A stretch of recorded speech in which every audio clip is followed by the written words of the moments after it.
Ang mabuting balita ng Panginoon ayon kay San Marcos.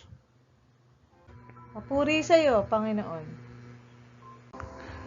Noong panahong iyon, si Jesus kasama ang kanyang mga alagad ay nagtungo sa mga nayon ng Cesarea, sakop ni Filipo.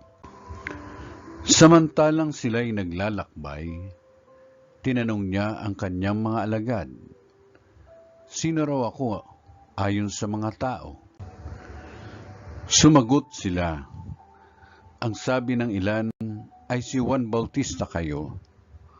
Sabi naman ng iba, si Elias kayo. At may nagsasabi pang isa kayo sa mga propeta.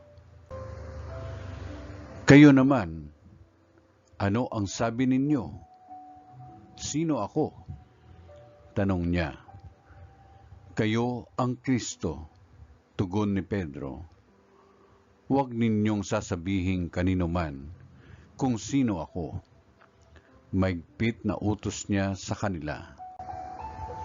Mula noon, ipinaalam na ni Jesus sa kanyang mga alagad na ang anak ng tao'y dapat magbata ng maraming hirap.